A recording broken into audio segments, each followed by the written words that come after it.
ready to unlock your creative potential. We're diving deep into Austin Kleon's Steal Like an Artist. Well, a really insightful summary of it from Book Ginger. Yeah, exactly. Yeah. And because we're going to learn why stealing could actually be your secret weapon to becoming more creative. And how boredom, of all things. Right. Boredom can actually help you make something amazing. It's all about flipping the script on what we think we know about creativity. I love that. So first up, Yeah. let's unpack this whole steal like an artist thing. It sounds kind of rebellious, A really. little bit, yeah. What's the real deal here? Well, Kleon's definitely not advocating plagiarism. Oh, okay, good to know. What he's saying is every creative work out there builds on what came before. I can see that. Like, think about Renaissance artists. Yeah. They honed their skills by copying the masters. Oh, right. Or musicians, they sample bits of existing songs to make something totally new. So it's like we're all part of this big creative conversation, Exact. building on each other's ideas and inspiration. Yeah, and Kleon encourages us to, embrace our influences, study them, and then add our own unique twists. So we're not expected to come up with something entirely new from scratch. Nope, we all stand on the shoulders of giants, right? I love that idea. It's about taking those existing elements and making them into something fresh, something that's uniquely you. That is incredibly liberating. I mean, it feels like you're giving us permission to draw inspiration from everywhere. Absolutely. Mix it up and find our own voice in the process. And speaking of finding your voice, Kleon has some pretty insightful advice on how to actually start creating.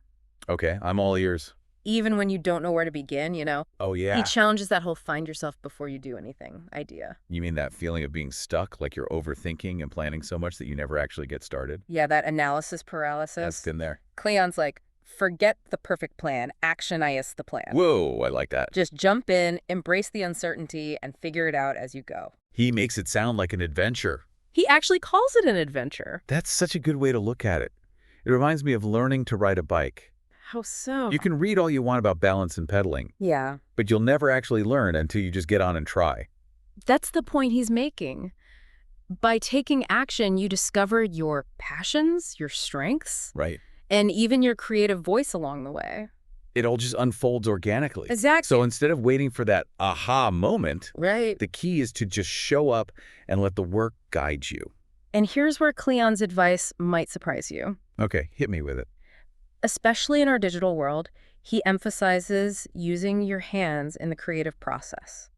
Wait, put down the devices and actually make something physical. That's what he says. In this day and age. I know, it sounds radical, right? It does. What's the thinking behind that? He argues that when you do things like drawing, sculpting, even just doodling, Yeah. you activate different parts of your brain. You spark new connections that you just might miss when you're on a screen. I can see that. There's something about that tactile experience. Right. The feel of materials. It gets those creative juices flowing in a different way. It's like you bypass all the overthinking and tap into a more playful energy. Like that. Kleon even talks about exploring new avenues, overcoming those creative roadblocks by getting your hands dirty, literally. So it's about embracing the messiness, trying new things without that pressure to make it perfect right away. Exactly. And you know what else Kleon says is crucial for unlocking your creativity? What's that? Those side projects that we tend to put on the back burner. You mean the things we think of as hobbies? Yeah. The unproductive stuff. Yeah. Why do you think he focuses on those?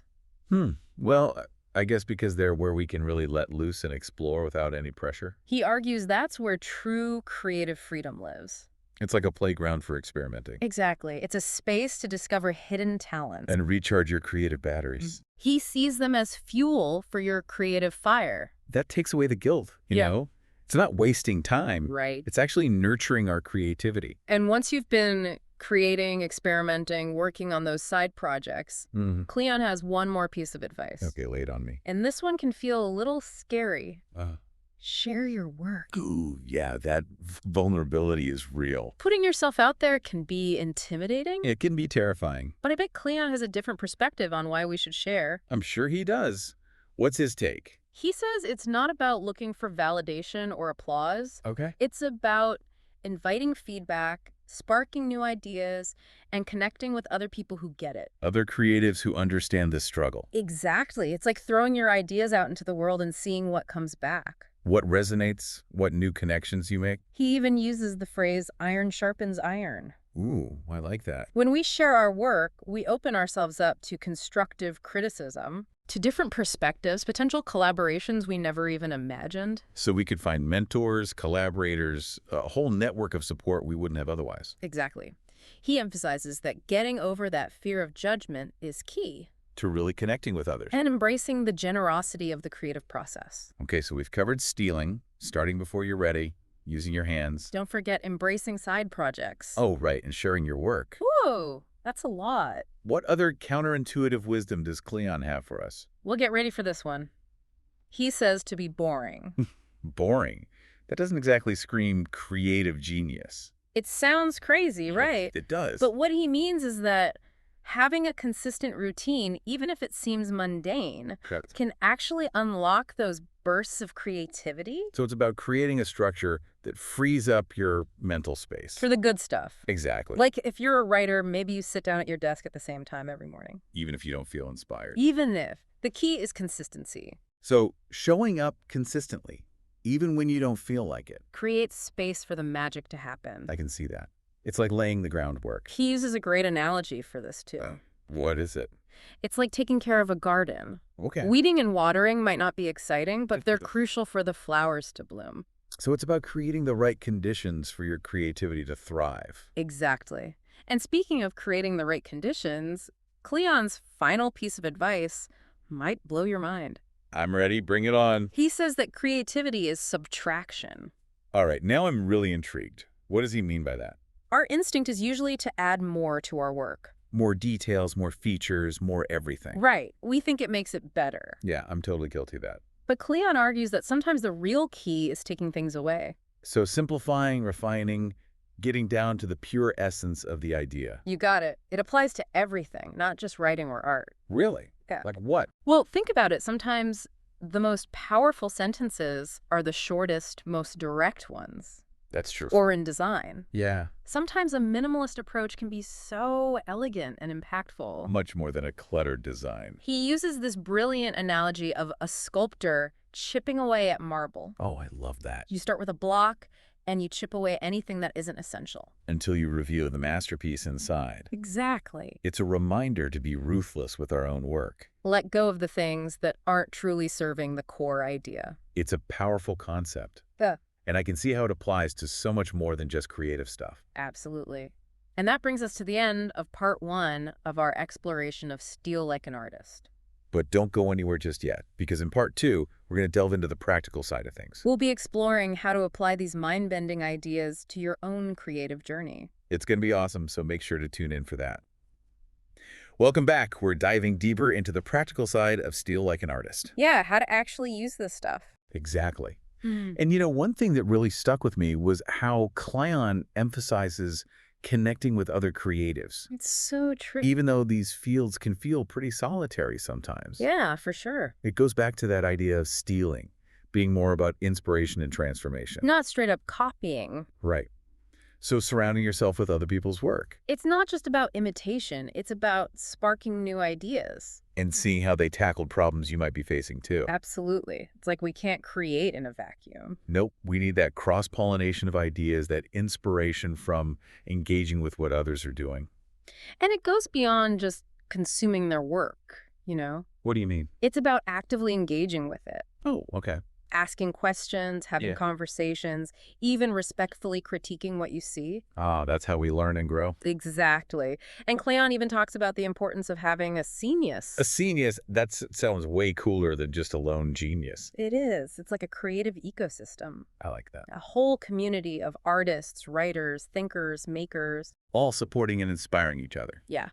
It's recognizing that creativity thrives on collaboration. Where ideas can bounce back and We forth. get feedback, push each other further. So how do we actually find this genius? It could be as simple as joining a writer's group, Oh, okay. going to workshops, industry events. Even just chatting with creative friends? Exactly. And honestly, technology makes it even easier now. You mean like online communities and stuff? Yeah. Forums, virtual meetups, workshops, the possibilities are endless.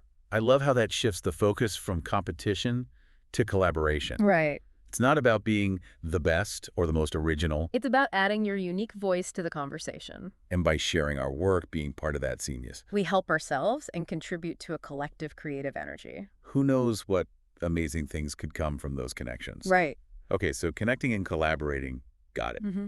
But let's get practical first. Okay. Good idea. Kleon gives a lot of great advice, but where do we even begin applying it to our own lives? One of the most powerful things is to start paying attention to your influences. Influences, okay. Like, who are the artists, writers, musicians, whoever, Yeah. whose work really resonates with you? Whose work makes you think, I wish I had made that? Exactly. It's like tracing your creative DNA. What makes up your unique creative voice? Yeah.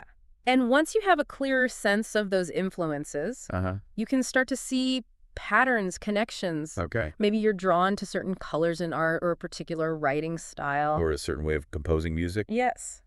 By becoming more aware of those things. We can incorporate them into our own work. In a way that feels authentic and intentional. Not just blindly copying, but understanding what speaks to us on a deeper level. And then expressing it through your own lens. That leads perfectly into another practical tip from Kleon, keeping a swipe file. Ooh, yes. Love the swipe file. What exactly is a swipe file? How do we use it? It's like your personal treasure chest of inspiration. I like that. It's a collection of anything that sparks an idea, makes you think differently. Like quotes. Quotes, images, articles, snippets of conversation, color palettes, textures, anything that catches your eye. Okay, so basically anything that gets those creative wheels turning. Exactly. And you can keep it however you want. Like a physical notebook, a digital folder. Pinterest board, whatever works for you. The point is to have all those sparks of inspiration easily accessible. Even just the act of collecting these things can be so helpful. How so? It forces you to be mindful of what you're drawn to, pay attention to the details. Train your eye to see things differently. Yes. And then when you're feeling stuck, You can go back to your swipe file. see what reignites that spark. It's like a personalized creative jumpstart kit. I love that. Speaking of getting unstuck, Kleon also has some interesting advice for overcoming creative blocks. Like what? Embracing limitations. It sounds kind of counterintuitive. It does, doesn't it? How can limitations actually fuel creativity? Right. We tend to think of them as obstacles. Yeah, things holding us back. But Kleon argues that they can actually spark breakthroughs. Really? Think about it. When we have unlimited choices, It can be overwhelming. it can be paralyzing. We get stuck in decision fatigue. Second-guessing ourselves, and it stifles our creativity. So you're saying that by setting constraints, We actually give ourselves a framework to work within which can lead to more innovative solutions. because we're forced to think outside the box. That's interesting. Kleon uses the example of haiku poetry. Okay. It has very strict rules about syllables and structure, Right. but within those limitations, poets create beautiful and moving work. It's like those cooking shows where they give chefs a limited pantry. And they have to make something amazing. The restrictions force them to be more resourceful, more creative. Exactly. And these limitations don't have to be external either. Oh, and We can set them for ourselves. like how? Maybe you challenge yourself to write a story in under 500 words, Or create a painting using only 3 colors. or design a website with a limited palette. It's about pushing yourself outside your comfort zone. And seeing what happens when you have to work within certain parameters. Sometimes the most creative solutions come from those constraints. They force us to think differently. Okay, I love how Kleon challenges so many assumptions about creativity. But Yeah. that whole be boring thing, Right. I'm still trying to wrap my head around it. I know it sounds so counterintuitive. It does. But remember, he's not talking about living a dull life. It's about the power of routine and consistency. To create the right conditions for creativity to flourish. Exactly. Like, if you're constantly making decisions about what to eat, what to wear, I'll need to check email. it drains your mental energy. Yeah, it can be exhausting. But if you have routines for those things, You free up brain power for the important stuff. the creative work. So it's not about being boring. Right. It's about setting yourself up for success. By eliminating distractions and decisions. It doesn't even have to be complicated, right? Nope. Simple things like having a designated workspace. Or carving out time each day for creative work. Even just making your bed in the morning can help. To start the day with a sense of order. Those little habits add up to a more focused environment. And they lead to big results over time. Because remember, creativity is a marathon, not a sprint.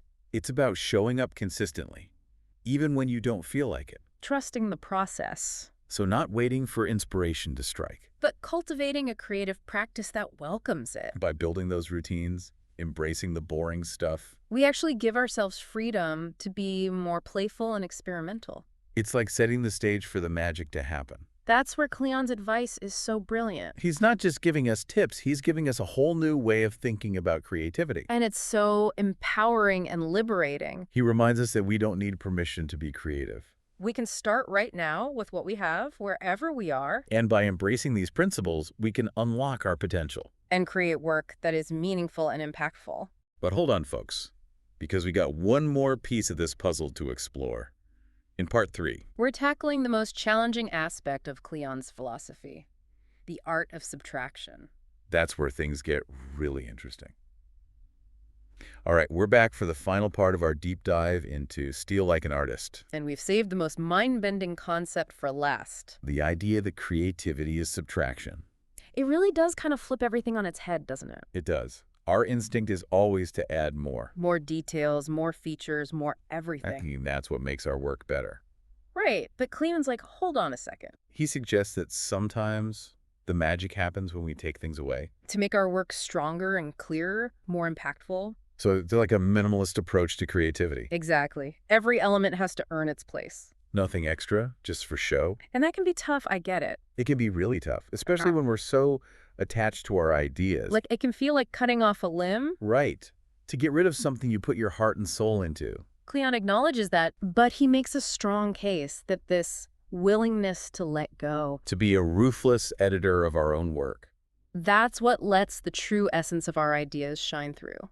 So it's about stripping away the clutter to reveal the gem underneath. He uses a great analogy in the book, comparing it to sculpting. Oh, Imagine a block of marble. That's the raw material of your idea. okay. And through careful subtraction, you chip away anything that isn't essential. Until you're left with the pure form of your vision. Powerful, right? It really is.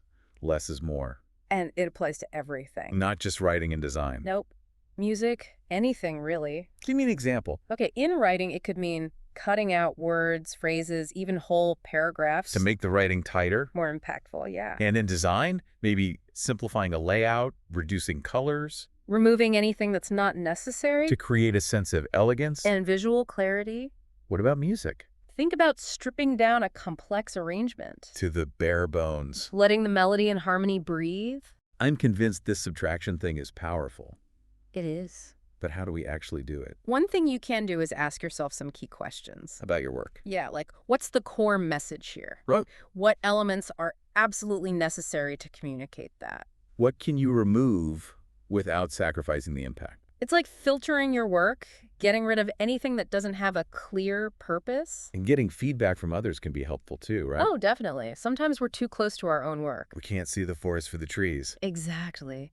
A fresh perspective can help us identify what's not working. Without being afraid to experiment. Yes. Try removing different things. See what happens. It's like playing with a puzzle. Rearranging the pieces until you find the best solution. The goal isn't to make something minimal or simplistic, though. Right. It's about distilling your work down to its essence. So that every word, every note, every brushstroke matters. That's what creates that sense of clarity and impact. That draws people in. And that's the power of subtraction. It's not about limiting yourself. It's about unlocking the potential of your ideas. By getting rid of anything that gets in the way. So as we wrap up this deep dive into Steal Like an Artist, Yeah. what's the one big takeaway you hope people walk away with? I think the most important thing is that this book is a call to action. It's not just theory, it's giving us tools to use. To unlock our own creativity. Cleon's reminding us that creativity isn't some special gift It's a skill. that anyone can develop with practice and the willingness to try new things. So go out there and steal like an artist. Embrace your influences. Experiment. Don't be afraid to break the rules. And remember, Sometimes the most brilliant creations come from subtracting, not adding. be bold, be brave, let your unique voice shine through. That's all for this deep dive into Steal Like an Artist. Until next time. Keep those creative sparks flying.